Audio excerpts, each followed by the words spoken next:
Insurance fraud in the UK has hit epidemic levels. It's costing us over £2 billion every year. That's almost £6 million every day. Deliberate crashes, bogus personal injuries, even phantom pets. The fraudsters are risking more and more to make a quick killing. And every year it's adding over £50 to your insurance bill. But insurers are fighting back, exposing 15 fake claims every hour. Armed with covert surveillance systems, subject out the vehicle, sophisticated data analysis techniques, and a highly skilled, dedicated police unit. They're catching the criminals red-handed. Just don't lie to us. All those con men, scammers, and cheats on the fiddle are now caught in the act and claimed and shamed.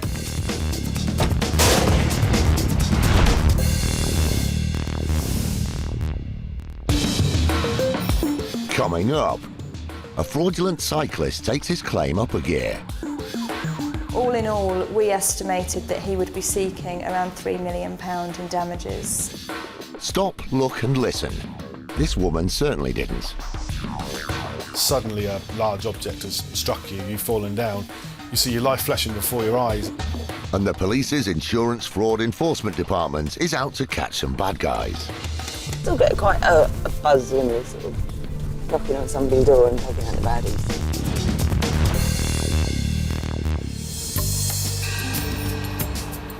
Life goes in cycles. Well, it certainly does for the 13 million people in the UK who regularly get on their bikes. But accidents do happen, and it's often the cyclist that comes off a lot worse.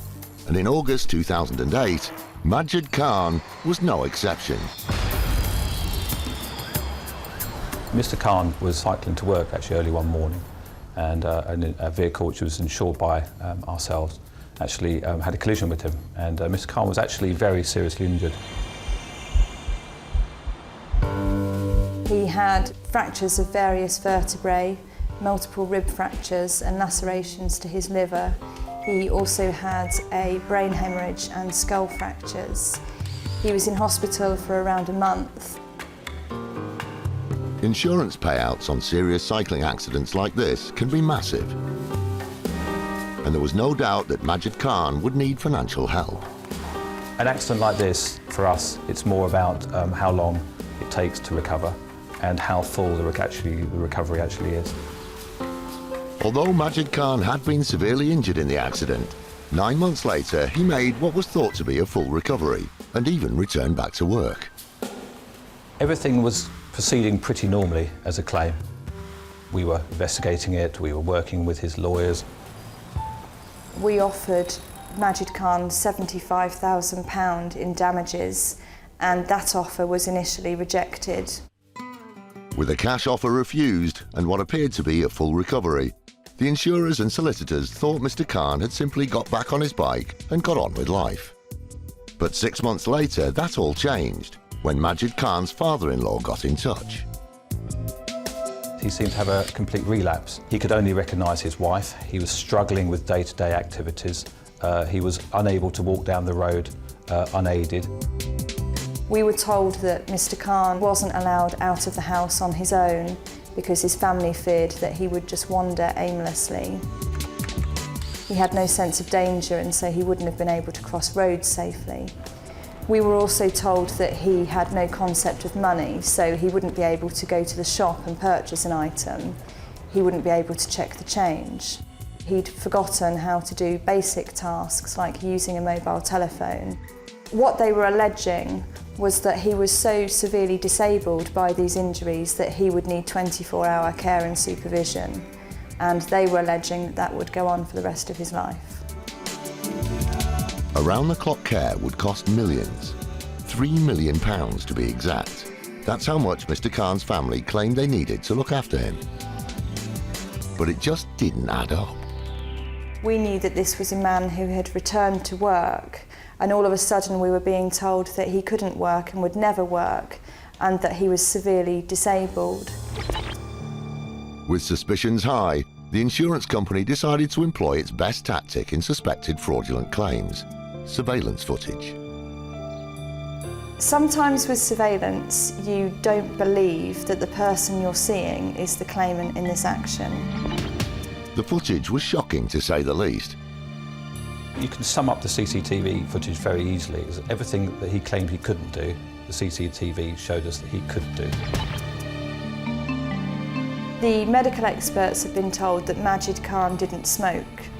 He was seen to smoke quite a few cigarettes.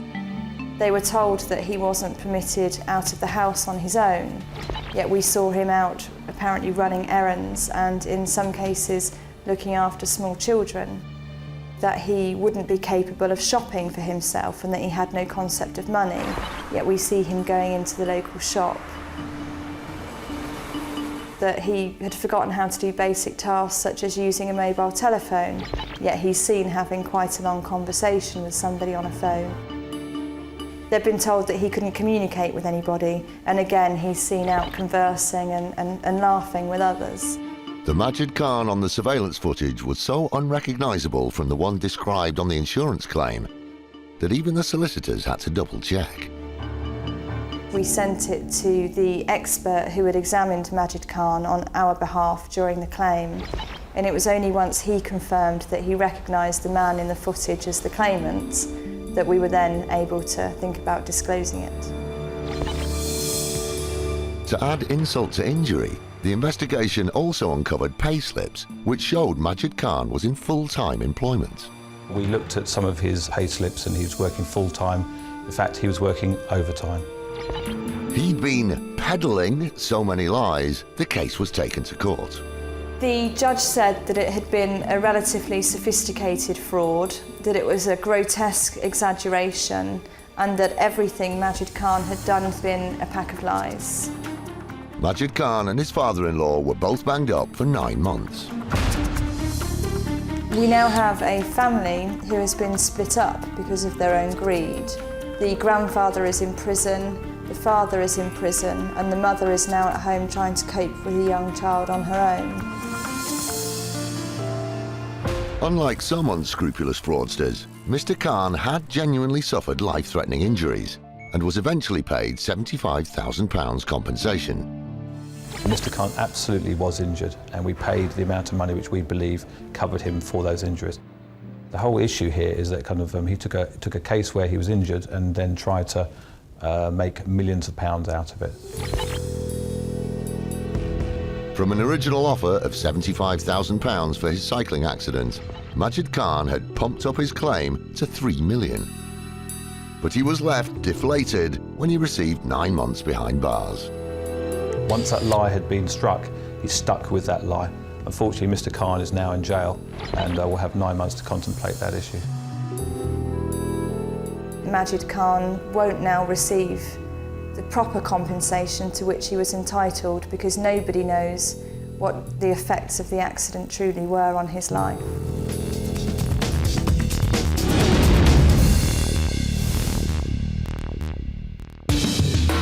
Coming up, a 15-ton bus gets pushy. Suddenly a large object has struck you, you've fallen down, you see your life flashing before your eyes. And an insurance company takes a crash-for-cash criminal to the cleaners. The evidence was so overwhelmingly strong, we felt it right to make an example of Mr. Singh.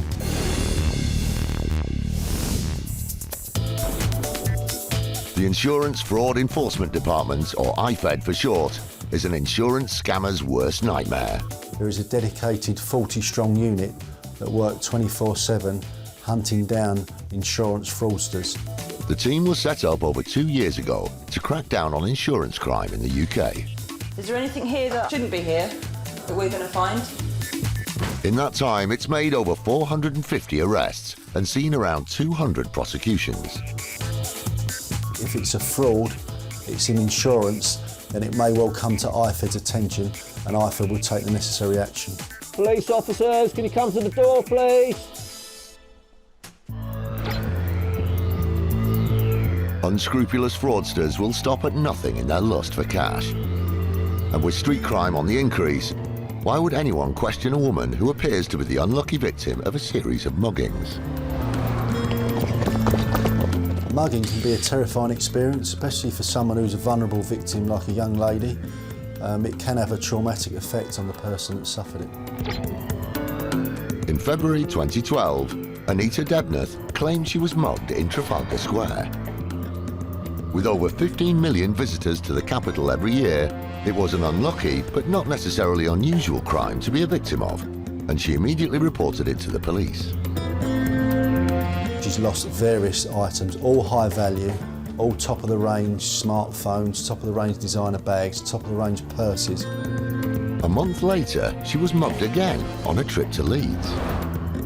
Apparently a mugger's magnet, her run of bad luck didn't end there, as she was the victim again 3 months later in Dublin. And then again in Kingston upon Thames. On each occasion, she claimed her handbag had contained more electrical gadgets than MI5. But 4 flyby fleecings just didn't add up. I would say you're very unlucky if you've been mugged once in a year. To be mugged 4 times in a year, in 4 different locations, in 2 different countries, is almost an impossibility. Anita Debnath thought that if she played the victim, insurance companies would take pity on her and simply hand over £50,000 in claims. Anita Debnath invented the muggings to generate some sort of, maybe some sympathy with the insurer, and also the hope that they wouldn't drill too deep into that particular offence. I think as she said she lost her purse on the bus or on the underground, you may have got a different response to saying that she'd actually been robbed in the street. I think that was her way of thinking that she would get an easier ride. The real mugger in this case was Anita. She claimed from 11 different insurance companies for her made-up muggings.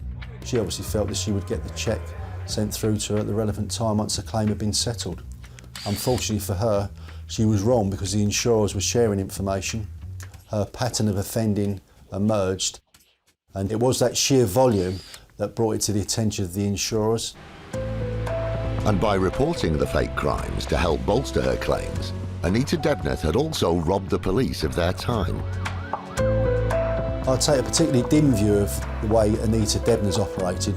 Street robbery and mugging is a serious offence which would have been treated accordingly by the relevant police force. She's quite happy to waste their time. Officers would have been allocated to investigate that robbery that never occurred. Anita Debnath had travelled round Britain and Ireland carrying out what she thought was a mugging masterpiece. But her final destination was the Old Bailey. There were 12 charges of fraud by false representation, to which she pleaded guilty to each one, and the judge sentenced her to 2 years, 3 months custodial sentence. Anita Debnath thought she could mug the insurers of £50,000. But she was the real loser. And for her lies and deception, she ended up with a long stretch behind bars.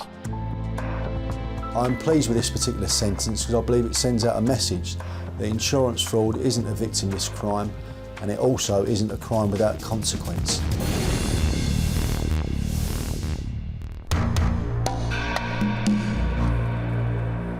A vital part of IFED's work is the early morning raid. The element of surprise is a powerful weapon, which enables officers to seize crucial evidence before it's destroyed. For Detective Constable Kate Sibley, it's the highlight of months of investigation. You still get quite a buzz when you're knocking on somebody's door and taking out the baddies. But then I think it's good that you do have a bit of adrenaline pumping, because you don't know what's going to happen when they open that door.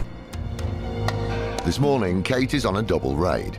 Her colleague, DS Mark Forster, is driving to the other location as part of a joint investigation into a suspected crash for cash claim. The actual collision has been staged, and effectively one car has been driven into another car. They've all submitted claims for the damage of the vehicle, recovery costs, and also personal injury. As this is a multiple raid, it's essential that both teams go in at the same time. Can we come in and speak to your son, please? Yeah. Thank you very much. Good morning. Police officers from the City of London Police. Are they here? Right now they're not here. Where are they? They've gone out work. Gone out work. Can we come in? We've got a warrant to enter and search the premises. IFED never take anything at face value, so Kate decides to look for the suspects herself. Okay, where in? They're upstairs. They're upstairs. I did ask you that when I came in. Did you? Yeah. At the other property, Mark has also found the suspect at home with his family. Right, take a seat for me, please, mate. Just listen to what I'm going to say to you. All right, listen carefully because it is important. All right? I'm arresting you on suspicion of conspiracy to defraud. You conspired with others in order to submit a fraudulent insurance claim in relation to a vehicle collision. We have a warrant to enter and search these premises as well. So we'll search your bedrooms. They might be investigating fraud, but they still have to tread carefully when it comes to house rules. Can we take our shoes off before we go upstairs?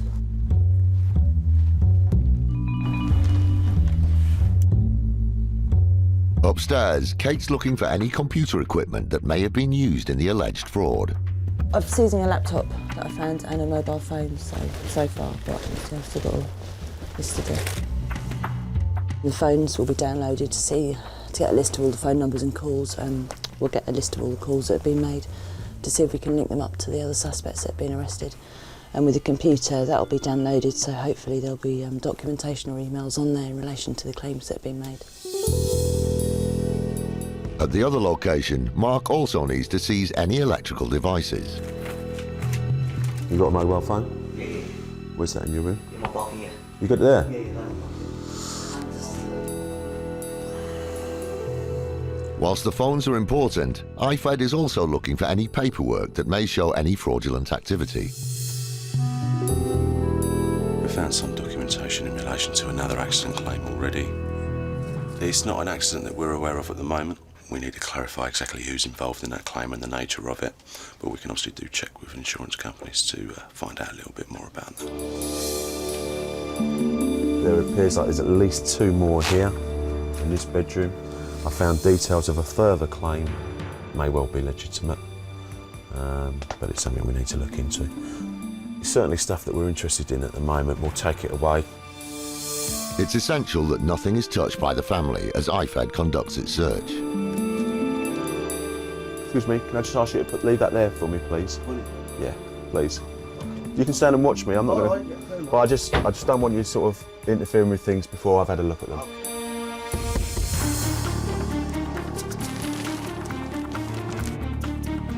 Any unusually expensive insurance documents are also seized. This particular insurance quotation we've got here is in relation to when the guy downstairs purchased them, and his insurance just for 1 year was in excess of £1,000. By anyone's standards, paying out over £1,000 just for an insurance premium seems quite excessive. It seems the paperwork in the house is raising a number of questions. We've got 2 separate letters here which are addressed to this particular address. However, they're in a different name, and the name, the male's name listed on both of these 2 letters, as far as we're aware, doesn't reside here. But we'll obviously take these away, make some more inquiries and interview the suspect downstairs as to who this particular individual is. At the other property, DC Tom Hill is assisting Kate in the search. No cupboard is left untouched. This is all stuff in the suspect's name, so obviously I'm searching a bit more closely through it all, because it's not his bedroom, but he seems to use this as maybe to store his documents. With all the evidence seized, bagged and removed from the property, Kate reflects on the morning's results. We've done a search, we've seized computers, thumb drives, mobile telephones, the stuff we wanted to seize, and then we'll get that downloaded and examined, and hopefully we'll get some evidence of that.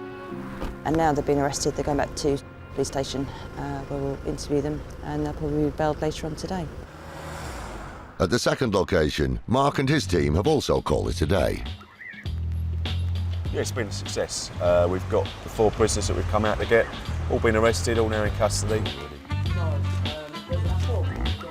What we often find is where there's one claim, there are numerous previous claims, and that certainly seems to be the case searching this address. So a number of inquiries to be done on those. But yeah, it's been a success.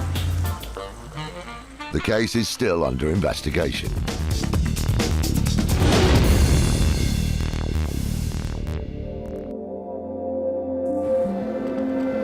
First Group transports over 2 million passengers every day.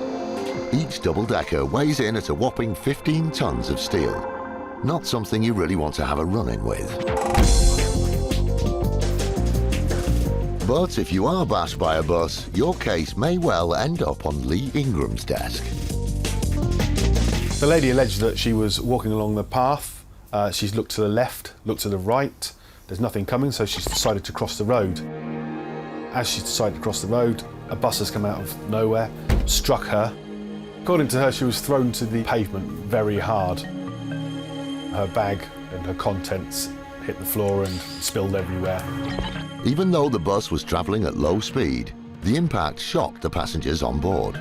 She described being hit so hard that she thought she was finished. Suddenly a large object has struck you, you've fallen down. You see your life flashing before your eyes, and it's a terrifying ordeal for anyone to have gone through. To add insult to injury, in her moment of need, the woman claims she was left abandoned at the roadside. She's alleging that no one offered her any help. She couldn't get home, she didn't have any taxi fare. The fact that no one had offered her assistance or even offered to call her an ambulance, get her off the floor, yeah, a very sad indictment of society nowadays. Still, every cloud has a silver lining, and this woman thought it came in the form of an insurance payout. The lady claimed for physical and mental injuries. She was also claiming that she was unable to look after her children because of this accident. Therefore, her husband had to take 2 weeks off work. No wages coming in, couldn't pay her rent, couldn't pay her bills. Some people will exaggerate their claims of illness. Some even tell the odd fib about them. So Lee always has a look at the CCTV footage before he reaches for his checkbook. When I first looked at the CCTV footage, you can see that the bus has impacted with the woman. It's definitely not the front of the bus, more to the side.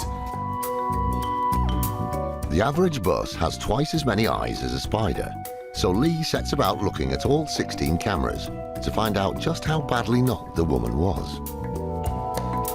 When you look at the second camera, it shows that the incident isn't as serious as she's described. She hasn't actually fallen over at all.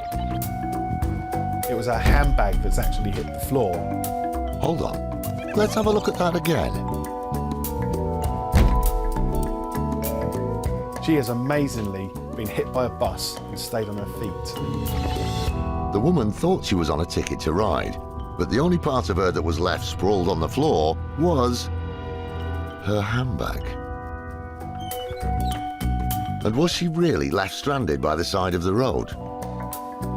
When we reviewed all of our evidence, including the CCTV footage, we were quite happy that the circumstances she described just weren't right. So we then wrote to her explaining what had really happened in the incident, which she must have known whether she'd hit the ground or not.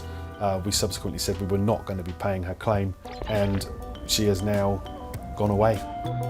So basically, she walked away with just a nasty scuff to her handbag.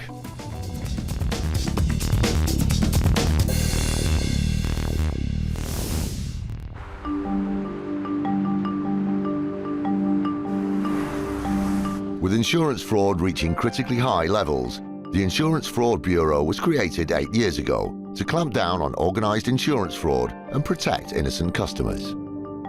We essentially collate all the data from the industry and we help find the large-scale networks of organised fraud that individual insurers can't spot themselves. Its biggest headache is crash for cash cases, where scammers either cause accidents or just pretend they've been involved in one. And more often than not, it isn't just the insurance companies who are the victims. Crash for cash is a dangerous type of fraud. These people are taking vehicles out onto the road and they're essentially using them as weapons because they're driving one car into a collision with another, and often at quite high speed. We know that can lead to injuries, and ultimately we know it's led to at least one fatality. With around 70,000 personal injury claims linked to crash for cash, insurers like LV are always suspicious when these types of claims are made. just like the one from Mr. Michael Singh. It was alleged that the claimant was driving along a main road when our policyholder came out of a side road into his path and a collision occurred, injuring not just the occupants in his vehicle but also occupants in our vehicle. Multiple whiplash injuries, an awful lot of expense in terms of vehicle damage, totalling in excess of £100,000. With a 6-figure settlement and 7 different claims of personal injury, LV were becoming increasingly suspicious of the alleged accident. We realised that this particular claim was being managed through a claims management company that was well known to us for providing fraudulent claims. Incredibly, some people will damage their own car to make it look like an accident. And after a forensic engineer had looked at Mr. Singh's car, it was obvious there was no side-on smash.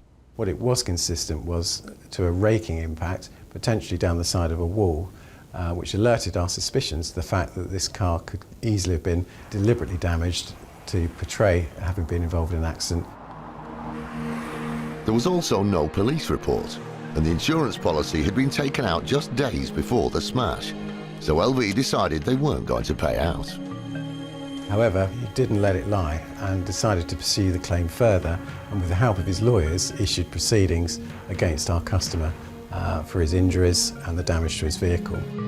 Mr. Singh had more front than Blackpool.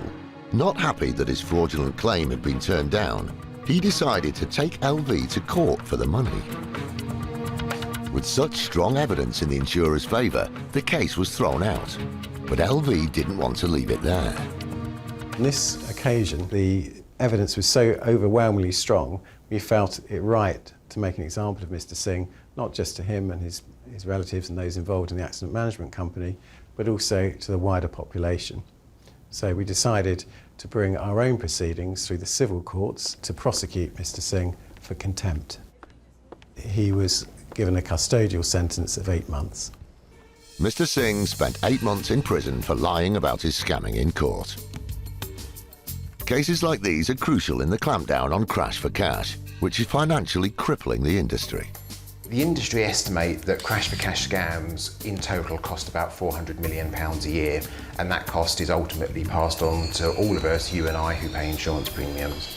Often seen as a crime without time, cases like the LV one are helping the IFB in their fight against crash for cash criminals. Insurance fraud has probably been historically seen as an easy target, so if anybody thinks they can still do this and get away with it, my message is you can't.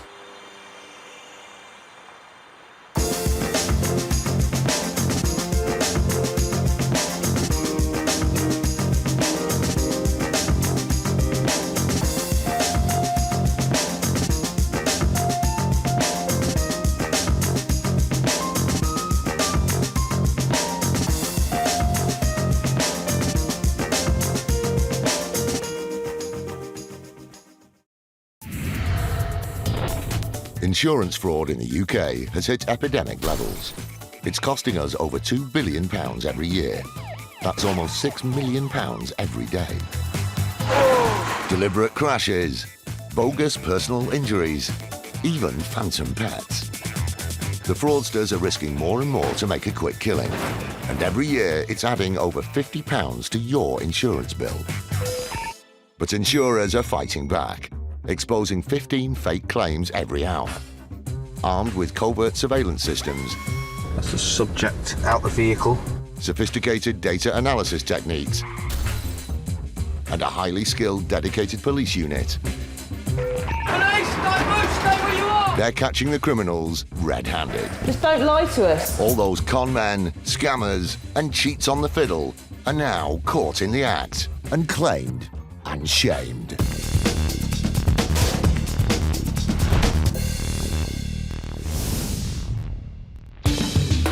Today, a staggering personal injury scam that was fueled by lies and greed.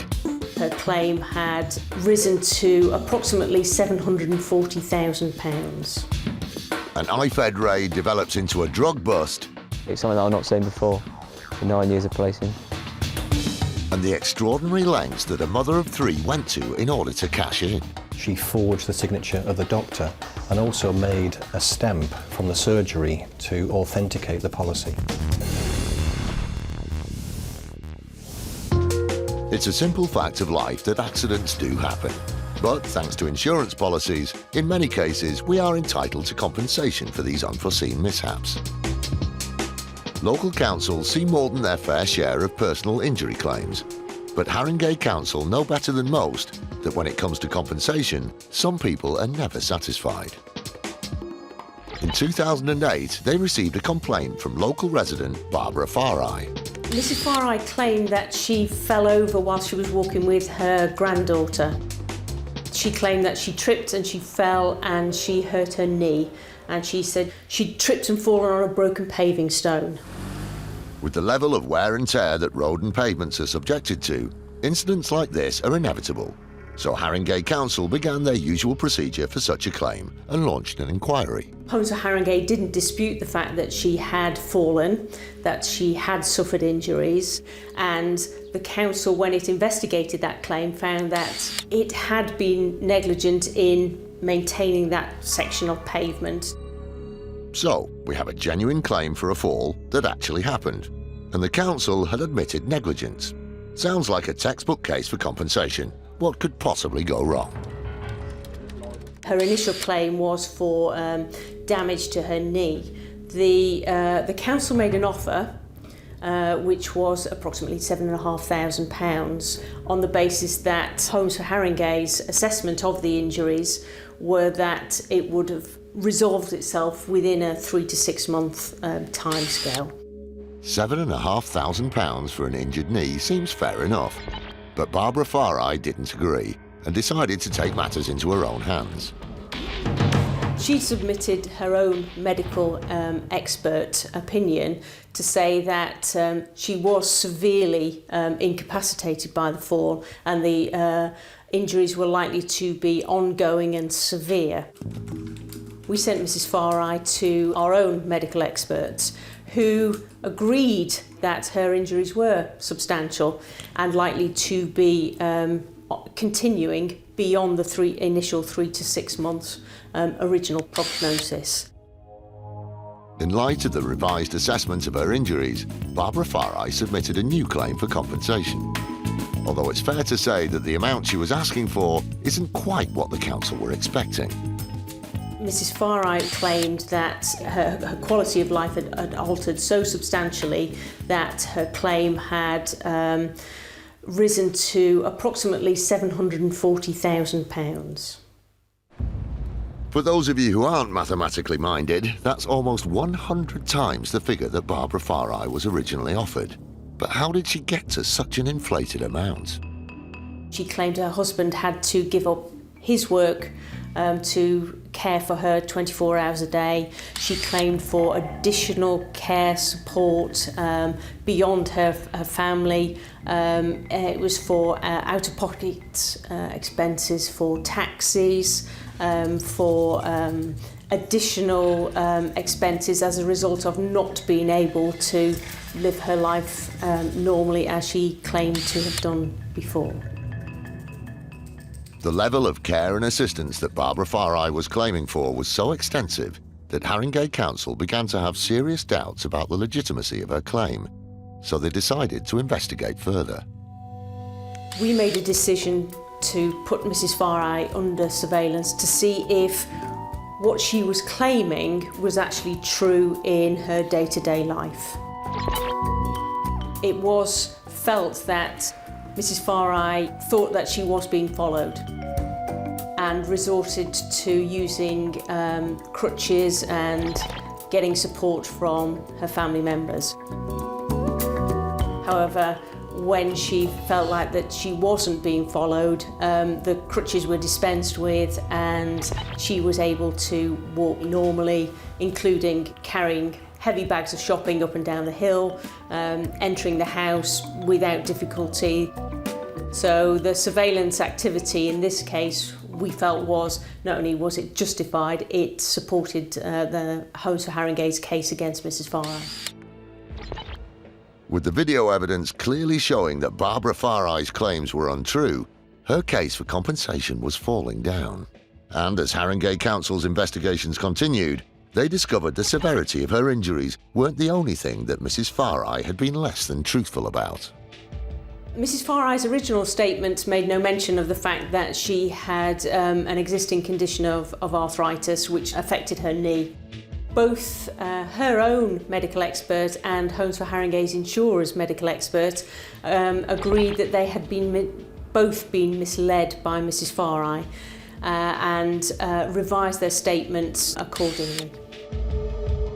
Barbara Farai's case was on dodgy ground, but she still had one last chance to set the record straight.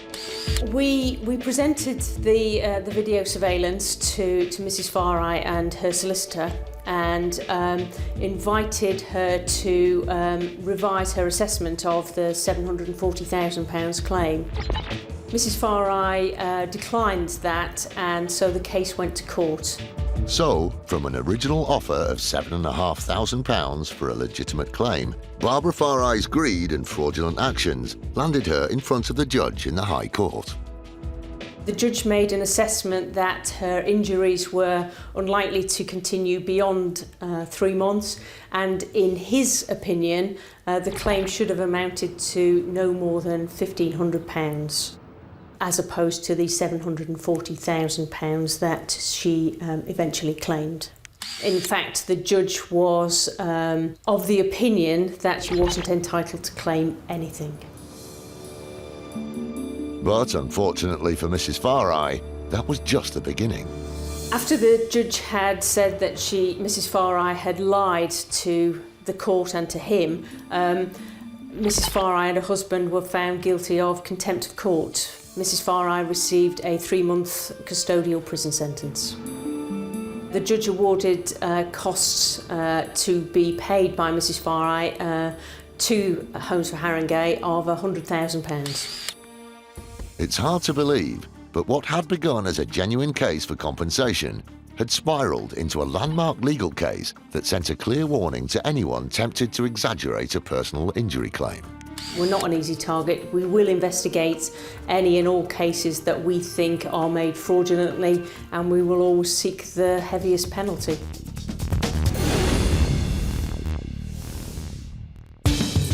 Still to come, surprising discoveries. Just stumbled across something that's quite important. It will have a big impact on the local community. And a summer holiday scam. What set out to be a family holiday in Lanzarote, it turned into a nightmare for her.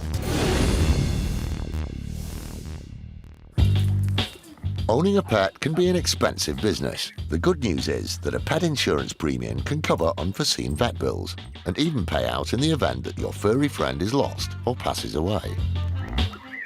But inevitably, some people have seen these policies as a means of pocketing a few quid. And in 2005, the insurance company Agria dealt with a policyholder who, it would turn out, lost pets with staggering regularity. So the policyholder was a traveller who lived in Scotland, and part of the complication of the case was that he had multiple addresses. So very difficult to pin him down, very difficult to tie one address to another. The first claims received from this policyholder were for 2 St Bernard puppies. Now they were worth £850 each, and they'd just been lost. Losing a set of keys or a £10 note is one thing, but to misplace a pair of St Bernard puppies, that really takes some doing. With no vet's records and a dubious set of circumstances, Agria had their doubts too. It was very suspect. We just couldn't gather the evidence to prove that the puppies hadn't existed or the policyholder didn't own them. So the ultimate resolution to that was that we paid the case. So that's one claim and one payout. Of course, it may have just been bad luck. However, less than a year later, another claim form landed on Agria's doorstep from the same policyholder. This time, it was £350 for a poodle puppy that had died. But once again, the details were sketchy at best. It had an illness, but it hadn't seen a vet, so we couldn't establish that the animal actually existed or that the policyholder had owned the animal. And then when the animal died, there wasn't a veterinary certificate because the vet hadn't certified it dead. With the claim raising so many unanswered questions, Agria rejected it and didn't pay the policyholder a penny. It is possible that the policyholder could have been very unlucky. I think with the lack of pushback from them, perhaps we'd called or made the right call in that instance. But this wasn't the last that Agria heard from the claimant, because just over 18 months later, they received another claim form. This time it was an encore of the Disappearing Dog Act, except that this one was a pedigree bulldog worth over £2,000. The policyholder had set the puppy loose in the back garden, come back 10 minutes later, and the puppy was missing. The puppy was actually a year old, but that wasn't the only thing about the claim that didn't quite add up. Quite bizarrely, for a year-old animal, it had never seen a vet, so it had no veterinary records, and when the breeder had submitted the purchase receipt, surprisingly, it had got lost in the post. Suspicious that the missing bulldog was in fact just a load of bull, Agria decided to investigate. We'd sent the lot adjusters out. They couldn't verify that the puppy had or hadn't been lost, so on a balance of probabilities, we settled the claim. So that's 3 claims and 2 payouts to the same policyholder. But just over a year later, Agria's paths crossed with the claimant once again, when they spotted something on the paperwork which set alarm bells ringing. When the claim form came in, it was from a completely different address, from a completely different policyholder, but on the front of the claim form was one of the addresses that the previous policyholder had been using, and that address was given as the address of the breeder of the puppies. So instantly there, with the past history, there were suspicions raised. Unsurprisingly, Agria wasted no time in investigating the claim, but when they visited the owner, they made a rather unusual discovery. There was no indication that dogs had ever lived there in terms of bowls, in terms of leads, in terms of baskets, in terms of dog food. So we were highly suspicious. After the visit, the owner ceased all communication with Agria, and with zero evidence that the dogs ever even existed, the case was closed. So that's 4 claims and 2 payouts. But you've guessed it, that wasn't the last time Agria dealt with what had to be the world's unluckiest dog owner. In this instance, it was a pug puppy, and the pug puppy had got paravirus. So this was a claim for veterinary fees. The puppy did subsequently die, but initially on the original claim, paravirus is something that the insurance policies expect owners to vaccinate the animal against. Probably because of the nature of this dog owner, this breeder, this dog dealer, he hadn't bothered with the vaccinations. So no vaccinated puppy, we declined the claim. This time, the owner's track record of never taking his dogs to the vet had backfired. And further investigations revealed he had another 6 policies in place ready to make claims on. Although as far as Agria was concerned, this dog had had its day. But if people are determined to defraud insurers, sometimes they'll find a way. Luckily, in this instance, we stopped 3 cases, stopped a potential 6 others. The downside of that was we paid 2.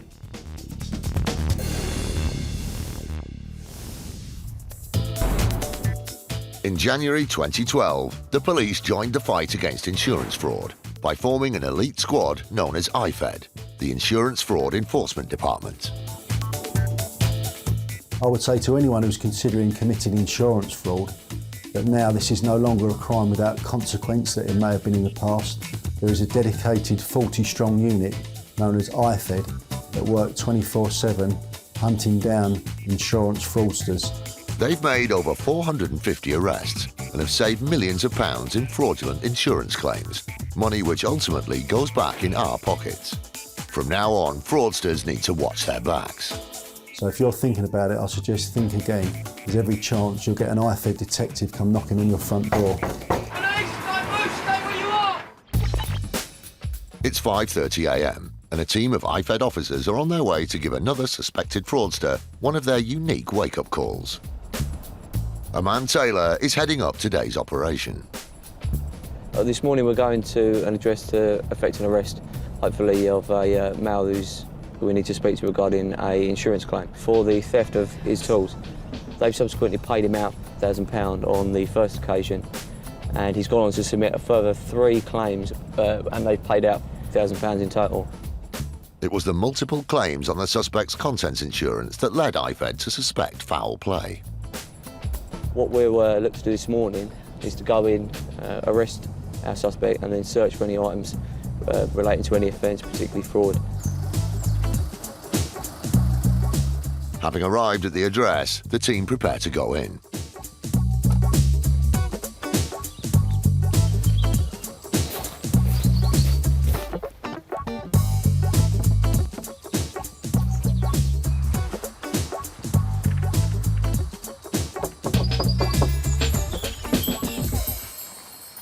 We're from the Insurance Fraud Enforcement Department of the City London Police, and we need to speak to him, all right?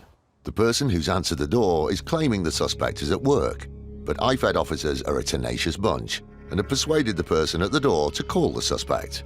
He's now on his way home and can look forward to a warm welcome from the IFED boys on his return.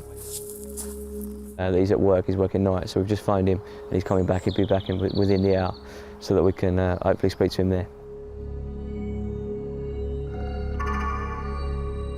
Sure enough, just under an hour later, the suspect arrives home. You're under arrest on suspicion of fraud by false representation, OK? You don't have to say anything at man with defence, you don't meet you in question. Something you later line in court, and anything you do so may be given evidence, all right? But what we need to do is we need to search inside, all right? So we're looking for some items in particular. We'll speak to you about exactly the items that we're looking for once we get inside. Got a warrant? What? Got a warrant? No, we're going to search his property under Section 32 of the Police and Criminal Evidence Act, all right? That means so we can search for any items that we believe are relevant. We can search for any evidence at all, actually, under Section 32, for the place that you immediately come from, which is your home address. With the legalities out of the way, the search gets underway, but the cameras remain outside.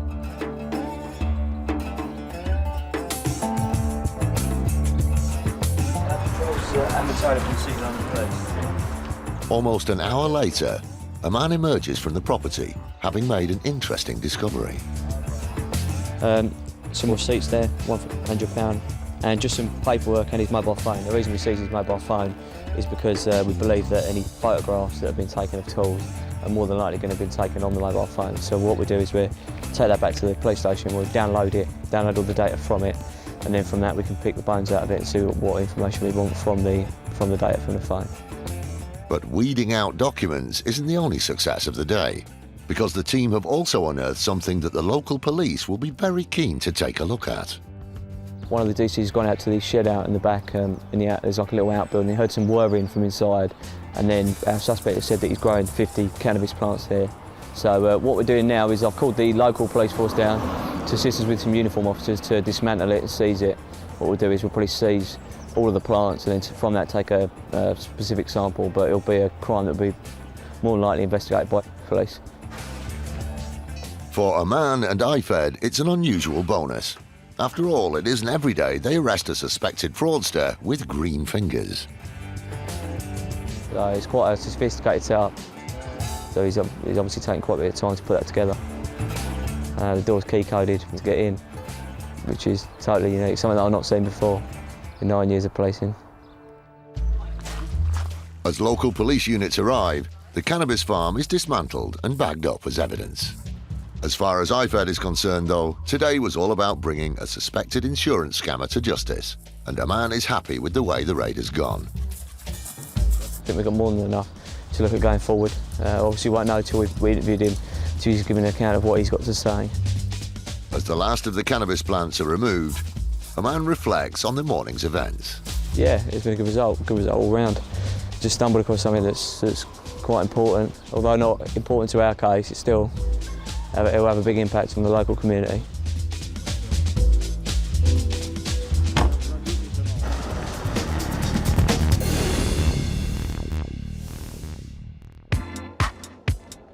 Every year, thousands of us Brits pack up and head off on our holidays. But unforeseen circumstances can mean that even the most perfectly planned trip away never gets off the ground. Thanks to travel insurance policies, we don't have to be out of pocket when disaster strikes. Although in 2013, the officers at the Insurance Fraud Enforcement Department discovered someone who saw these policies as a means of lining their pockets. Joanna Hunt is a case we dealt with last year. She was a mother of 3 children, and she booked a holiday to go to Lanzarote. She booked this holiday 2 weeks before the flight, and within 2 days she'd taken out 7 policies of insurance to insure her risk against travel. A couple of days before she was due to set off, one of her children became unwell, and she took that child to see her GP. And the GP agreed that the child was unwell and would be unfit to travel. A child falling sick is one of those things that just can't be helped. But with 7 insurance policies in place, Joanna Hunt was able to help herself. And that's precisely what she did. She made the claim on the policies. So the insurance company sent her the claim forms, and she made a claim on all 7 policies. So the holiday cost $1,600, and had she have been paid out on all 7, she would have been making about £11,000. Almost £9,000 profit in the space of a few weeks wouldn't have been bad going. But fortunately, defrauding insurance companies isn't that easy. The fraud was uncovered when the insurance companies, they do talk to each other, and they communicated that they were all about to pay out on a policy. So when they discovered that, they froze the payouts and they referred the case to ourselves. With IFED now running the investigation, Joanne Hunt was brought in for questioning. Joanne Hunt gave an explanation in interview which had to be checked out, so we went to see her GP. He confirmed that yes, he had seen the young daughter, and she had been unwell. The 7 claim forms were shown to the GP, and whilst he confirmed that he had signed one of the policies, he also said that the other 6 were forgeries of his own signature. In order to commit this fraud, Joanna Hunt had to forge several documents. The first one, of course, was the policy of insurance. She had to lie on that form to say she hadn't taken out other policies. She forged the signature of the doctor and also made a stamp from the surgery to authenticate the policy.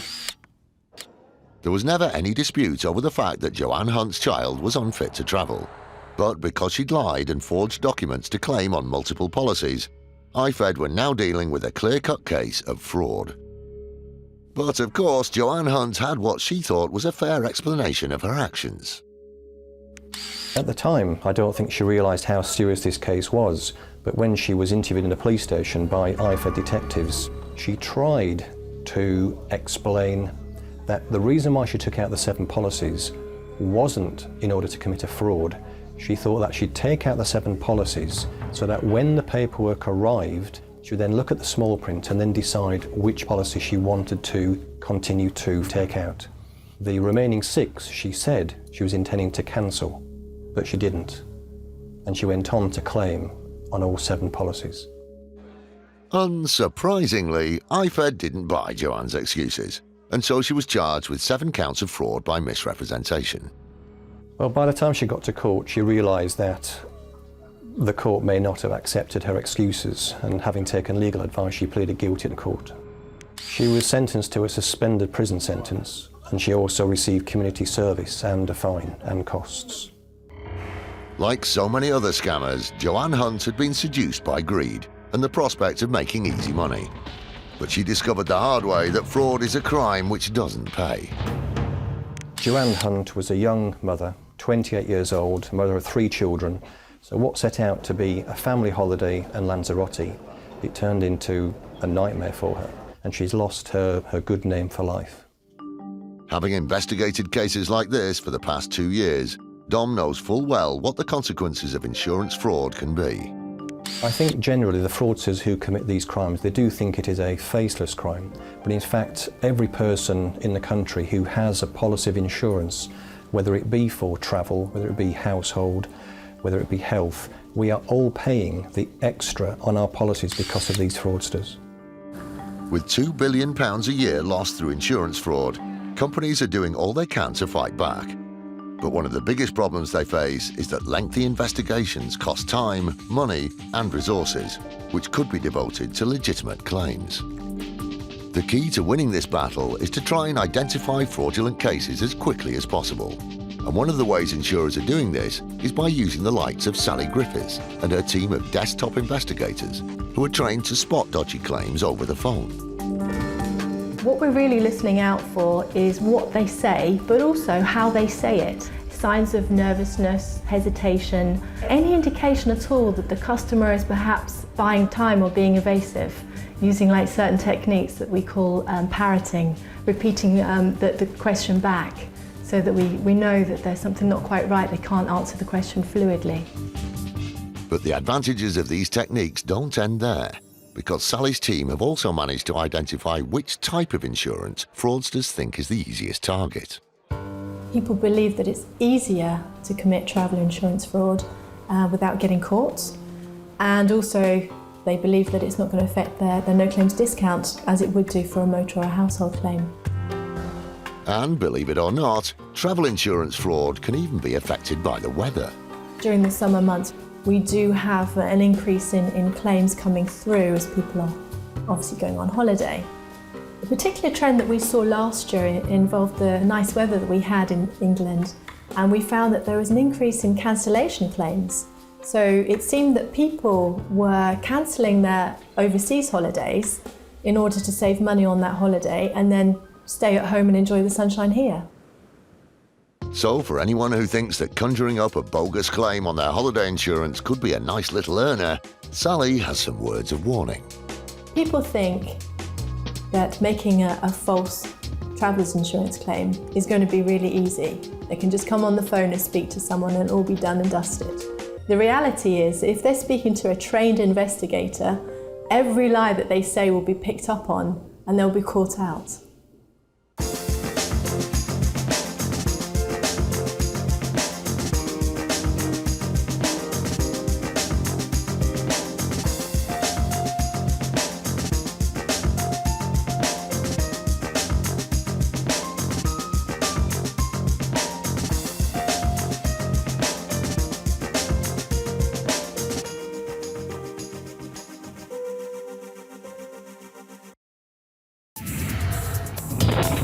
Insurance fraud in the UK has hit epidemic levels. It's costing us over £2 billion every year. That's almost £6 million every day. Deliberate crashes, bogus personal injuries, even phantom pets. The fraudsters are risking more and more to make a quick killing, and every year it's adding over £50 to your insurance bill. But insurers are fighting back, exposing 15 fake claims every hour. Armed with covert surveillance systems, that's the subject out the vehicle, sophisticated data analysis techniques, and a highly skilled, dedicated police unit. Police, don't move, stay where you are! They're catching the criminals red-handed. Just don't lie to us. All those con men, scammers, and cheats on the fiddle are now caught in the act and claimed and shamed.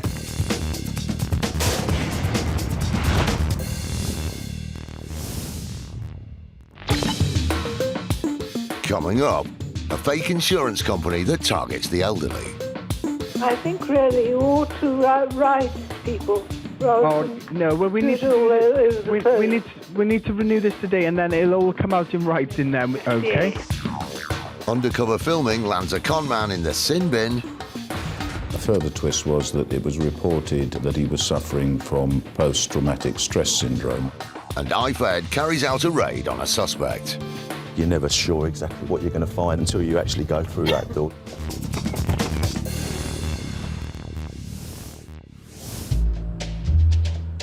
Where would we be without a good bit of TV? We're a nation addicted to our set-top boxes, and many of us rely on product insurance to protect us if anything goes wrong. So it's a good job there are people like Jonathan Stockton, who was determined to make sure none of us missed out on the shows we loved. He ran a Swansea-based company that came under the remit of Trading Standards Rees Harris. The company was selling a service package, maintenance package. Sometimes it was called insurance, but basically it was a product that if you had a Sky system and it broke down, they claimed that they would come out and fix it between 2 and 6 hours. Sounds like a great idea. A service that will have you back up and running, or rather lounging, within 6 hours. Except, guess what? Yep, it didn't exist.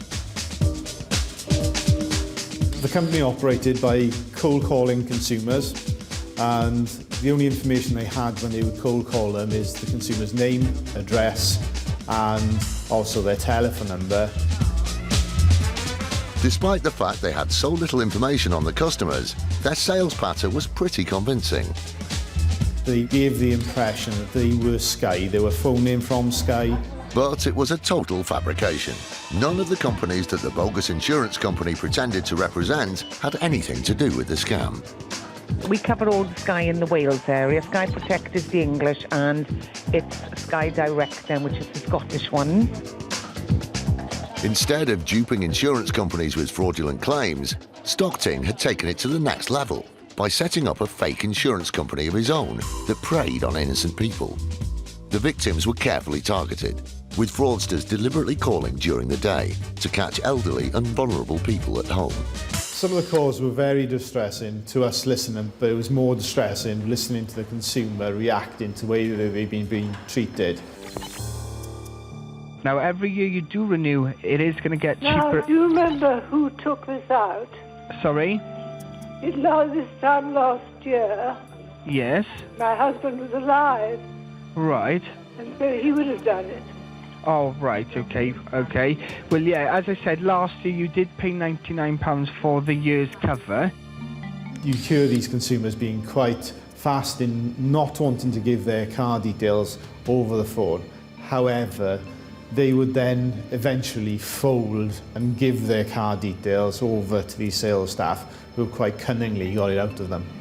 I think really you ought to write people. Oh, no, well, we need to renew this today, and then it'll all come out in writing then within the next few days, so you can read over there. So which card would you like to use today? Is it your debit card there? With such an aggressive sales technique, many people were confused, hounded, and even intimidated into buying the fake insurance. Their general tactic was to bully. So if they would get someone elderly on the phone, they would push and push. In some cases, it was quite disgusting the way the sales staff would actually speak to these elderly and vulnerable consumers. I don't know who you are. I just said 3 times I'm calling regarding your Sky Television. Yeah, what's the regarding then? Sky Television, what are you on about there? Right, so if I'm calling regarding your Sky Television, what would you think I'm calling regarding then? Insurance? Maintenance? Oh my... A team of 20 scammers worked at the bogus insurance call centre. They showed no mercy to their victims, bullying people into handing over their money. Good afternoon, how can I help you? I've just come round to my father's house. Somebody's rung up asking to renew the Sky. You've just rung up and asked him for a one-off payment of an 80-year-old man, a one-off payment of £89 to protect something that you don't even protect already. Yes, we do. You do not. It was fraud on an industrial scale. Among the 7,500 customers targeted by the group was Carol Oatey. Well, I was cold called out of the blue. I think it went along the lines of, we noticed that your satellite insurance has expired. Now, how they would know that, I don't know. I think that's just an opening line.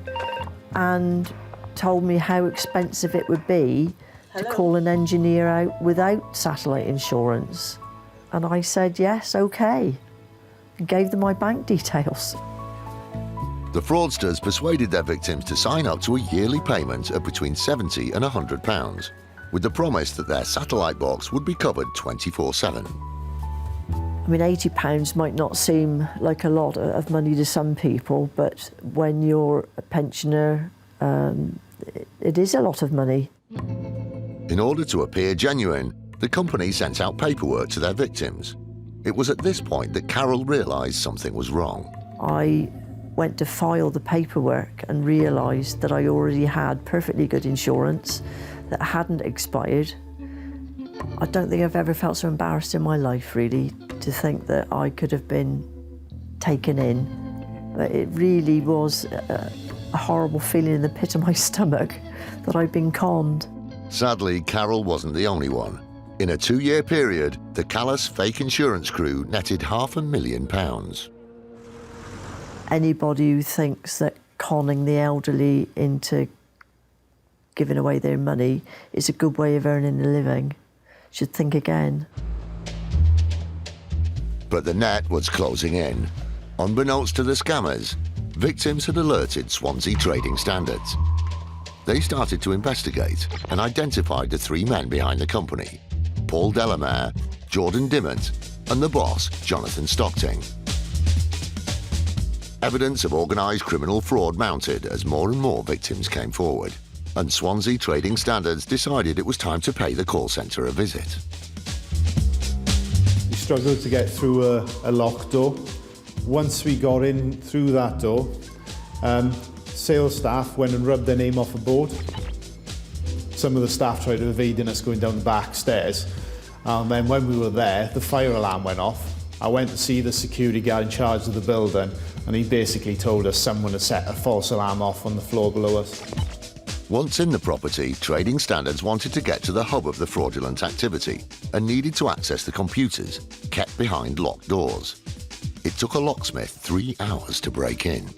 We got into the room, our computer forensic examiner looked at the computers and came back to us at a later date after we'd left the premise and told us that someone had remotely accessed that computer and deleted everything and tried to download something called Evidence Eliminator. The operation had been stopped in its tracks. It was the last Trading Standards would hear from them for a while. Coming up, the fraudsters restart their fake insurance company again, but Trading Standards decide to shut them down once and for all. This time we done a faster entry warrant where we took the police on entry, everybody was arrested, where they were sat.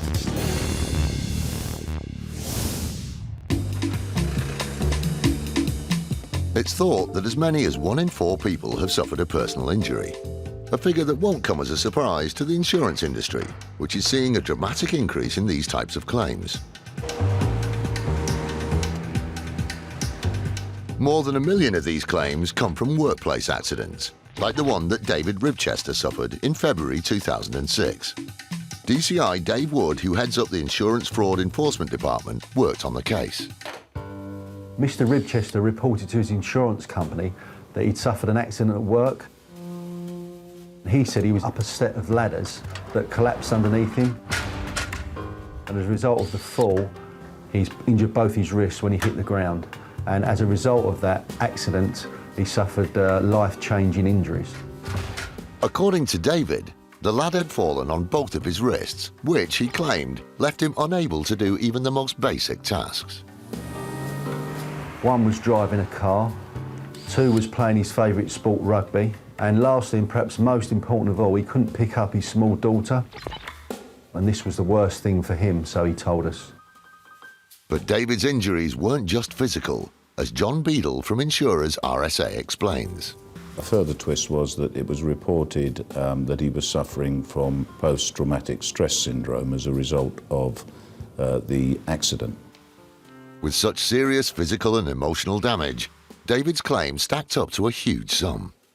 He claimed ultimately for £900,000 or thereabouts in terms of compensation to compensate for his loss of earnings and for the care that he would need going forward in his life. It was a massive compensation bill, one which would have taken care of the 31-year-old for the rest of his life. This case is one of the biggest single instances that IFED have investigated in its operation so far. Almost £1 million going to one person, for him, would almost be like a lottery win. As with any large insurance claim, the insurers looked into it thoroughly, and they didn't like what they saw. There came a point of time when we began to doubt the truth around the extent of Mr. Ribchester's alleged injuries and incapacity, and so we began to investigate. And as part of that investigation, we deployed some surveillance. All seemed fine at first, but then they noticed something which blew his claim out of the water. It showed a person going normally about their daily life, and there wasn't any apparent incapacity or injury that prevented him leading a normal life. During the course of the surveillance, Mr Ribchester was seen driving his car. He told his insurers he couldn't drive a car. He was also seen shopping in a supermarket. Again, he told his insurers he couldn't carry out that task. On Mr Ribchester's birthday in July 2009, he was actually filmed hosting a barbecue at his home address, during which he erected some garden furniture. He greeted guests with a firm handshake of his right hand. He was seen flipping burgers on the actual barbecue itself, and also several times picking up his young daughter with his supposedly severely injured right hand. The footage proved that David was lying about his injuries in order to inflate the size of his claim. But the surveillance didn't stop there, and what the police saw next revealed the shocking extent of his fraud. The biggest nail in Mr Ribchester's coffin was actually the surveillance footage of him playing rugby at his local club. So there he is, grabbing the ball, gripping it tightly, fending off tackles, charging along the grass turf. Things that he said he couldn't do, would never be able to do for the rest of his days, clearly captured on surveillance footage, looking in quite fine fettle, running across the rugby pitch. That surveillance footage was, at our request, shown to the medical experts, who, as a result, said that in their opinion that he was grossly exaggerating or making up the level of injury or incapacity that he was suffering from. Clearly, David was trying it on. Armed with a wealth of footage, the insurers decided to tackle the fraud and pass the case to the police. IFED detectives arrested Mr Ribchester at his home address in the northeast of England, and some months later he appeared at the Old Bailey, where he was charged with fraud by false representation. The judge, in fact, said this man was greedy, and he also went on to say that it's as a result of greedy men like Mr Ribchester that other genuine claimants could sometimes be put under scrutiny as a result of his selfish actions. David Ribchester's foul play had well and truly landed him in the sin bin. For exaggerating his claim, the penalty was 8 months. During IFED's operation, we seem to come across two different types of fraudsters in this insurance fraud arena. One would be the organised criminals, the gangsters that do it for a living, and the other lot I would describe as greedy people that see an opportunity, potentially a meal ticket or a lottery win like Mr Ribchester.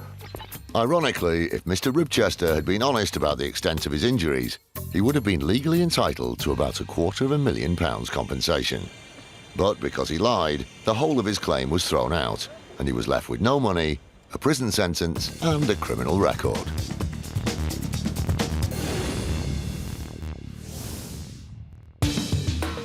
Still to come, a rude driver's insurance claim hits the skids thanks to CCTV evidence. There's no evidence of a slow joining of traffic, and as far as the creeping along goes, I'll let you be the judge of that. And victims of the fake insurance company see justice served. And how dare they do that to the elderly?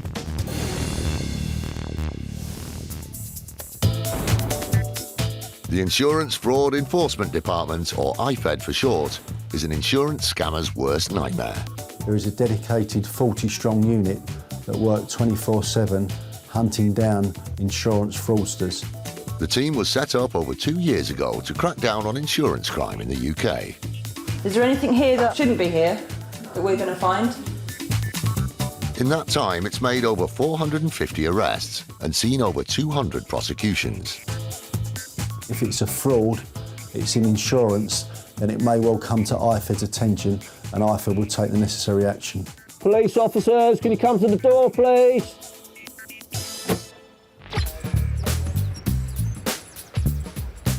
Today, DS Mark Fraudster and his IFED team are on their way to arrest a suspect in what they believe is a case of insurance fraud. It all started when the suspect racked up so many parking fines that bailiffs impounded their car. She subsequently reported to police that her car has been stolen and also made a claim to the insurance company in relation to the theft of that vehicle. Mark has deliberately organised an early morning raid so there's more chance of catching the suspect at home, and he's well aware of the challenges that his team could face when they go in to make the arrest. You're never sure exactly what's behind the door. You can do your intelligence checks to give you a good indication of what you're going to find there and who you're going to find. But until you actually go through that door, you're never sure. 410, Yeah, can you show us on scene, please, CAD 1084? They arrive at the suspect's address and get into position. The little one. Oh, right, okay. Mark's hoping that the early start means the suspect is more likely to be at home.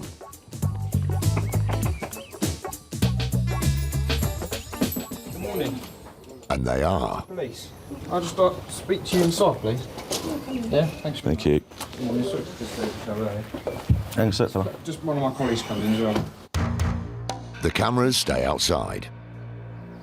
So at 5 minutes past 7, I'm arresting you on suspicion of committing fraud by false representation. You don't have to say anything, but it may harm expense if you do not mention when questioned something shall later rely on for. Anything you do say may be given evidence. Do you understand? With the arrest made, the operation has got off to a good start.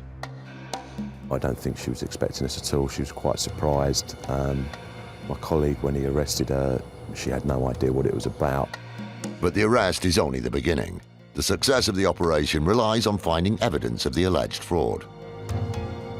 IFED are searching for paperwork that relates to the vehicle. Luckily, the suspect is proving to be cooperative.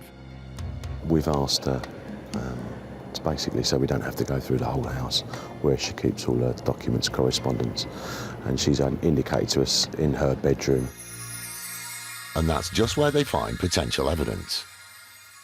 This is some of the evidence that we've seized from the property, from the bedroom of the lady we've arrested this morning. Unusually for the IFED team, the potential evidence in this case is paper-based and doesn't involve phones or computers. Most IFED raids last several hours, but in this case, Mark's thankful that it's been relatively straightforward. Very happy. It's all gone very smoothly. We're, in and out of the address within sort of 45 minutes. She's now on her way back to the City of London, where she'll be interviewed in relation to the fraud that we believe she's committed. Mark's pleased with how the day has gone. The arrest has been made, potential evidence has been collected, and the investigation can now move on to the next stage.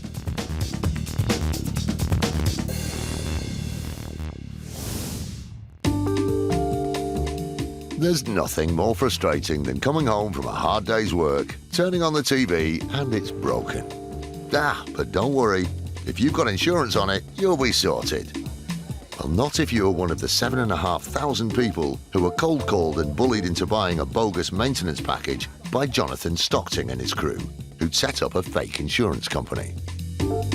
You've just rung up and asked him for an 80-year-old man for a one-off payment of £89 to protect something that you don't even protect already? Yes, we do. You do not? The group targeted elderly and vulnerable people with insurance deals that they didn't want, need, or in some cases already had. I mean, £80 might not seem like a lot of money to some people, but when you're a pensioner, it is a lot of money. After a mountain of complaints at Swansea Trading Standards, the team paid the phony operation a visit. We got into the room, our computer forensic examiner looked at the computers and told us that someone had remotely accessed that computer and deleted everything. With the fake insurance company closed, Trading Standards thought that would be the end of it. But it wasn't long before the complaints started to pour in again. It appeared that the company was still operating. And at this point, we decided the only thing we could do was to raid the company again. And this time, we done a faster entry warrant where we took the police. On entry, everybody was arrested where they were sat, not allowing anybody to interfere with any of the evidence that we were going to gather.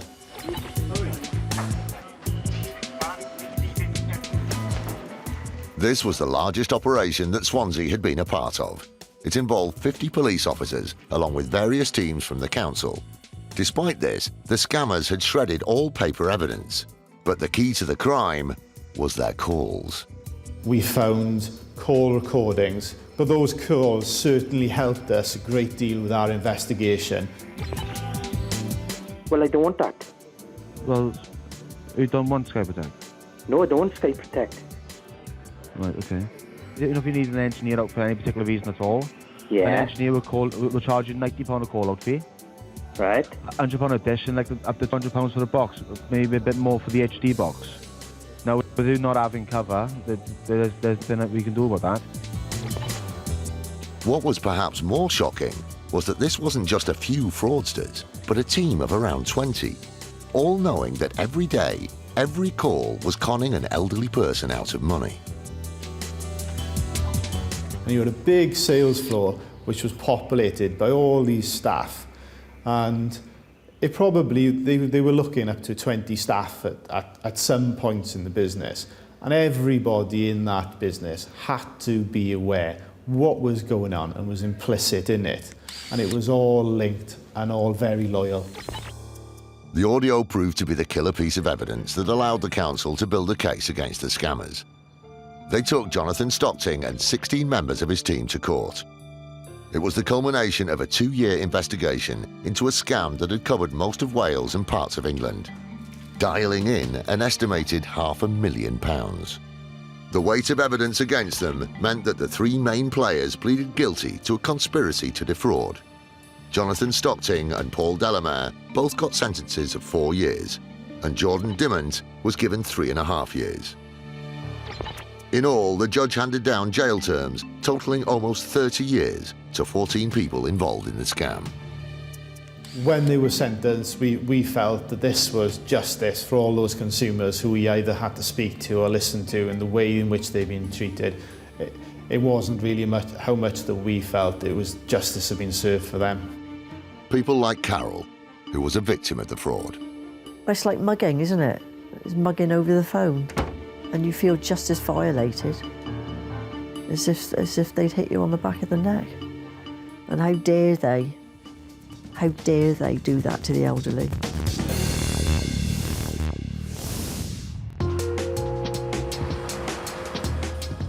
Buses are great. Well, if you haven't got a car. And let's be honest, when you're behind the wheel, the last thing you want to see is this. Being stuck behind a slow-moving bus can be frustrating. But for one driver, he thought it was well behind him, until it allegedly collided with him. Lee Ingram of First Group dealt with the incident. When the other vehicle driver has submitted his claim, he has stated that he was creeping forward and the bus has just hit him straight in the back of the car and damaged the side of his car at the same time. But when First Group asked for the bus driver's version of events, he had a completely different take on it. The bus driver in this case clearly says that he was passing the third-party vehicle when the third party has given him the V sign and then pulled across straight in front of the bus, leaving him no opportunity to avoid a collision. The two versions didn't add up. It was the claimant's word against the bus driver's. So Lee Ingram turned to his fail-safe backup, CCTV. The footage clearly supports the bus driver's account. Keep your eye on the red car on the left. The first thing you notice from the footage is that the third party has clearly made up a set of circumstances to tell his solicitor in order to pursue his claim. There's no evidence of a slow joining of traffic, and as far as the creeping along goes, I'll let you be the judge of that. The red car can be seen driving at a normal speed. But from the camera on the side of the bus, the car pulls in front of it, cutting it up and clipping it on the front. CCTV footage is very important in circumstances such as this. The footage shows the car driver wasn't telling the truth, but it also revealed something else as well. To add further insult, the driver just did that. Oh, hang on a minute, what was that? 2 fingers? Oh no, it's just the one. Well, that's a bit rude. There doesn't really seem to be any logical reason as to why the other party should be so angry towards a bus driver. I know there are situations where some people just do not like buses getting in front of them in traffic. I think this is a particular case where the other driver has just decided to not let the bus through and has almost stuck his fingers up in a V sign to say, "No way, mate, you're not coming past me," and then decided to go for it in front of the bus. The claimant in this instance is clearly used to getting in his own way. On this occasion, he has tried to muscle in on a 12-ton vehicle, which might not have been the wisest of moves. And his offensive behaviour didn't stop there. After the accident, the third party was very abusive towards the bus driver, constantly using foul language. He claimed to have a sore neck and yet refused to have an ambulance called for him. Despite this, he later submitted a claim for multiple personal injuries, but surprisingly, nothing for damage to the car. Because, as the CCTV showed, there was none. His motivation seemed to be personal gain. He was heard to say that he was intending to get a new car out of this incident. The only actual damage was a small scratch to the side of the bus. The CCTV proved that the claimant wasn't owed compensation because he'd never actually been injured. In fact, it showed that he owed them for the damage to the bus. The claimant did not receive any compensation arising from this incident. We did, however, recover the £34.50 cost of repairing our vehicle. More proof that it's better to keep both hands firmly on the wheel when driving.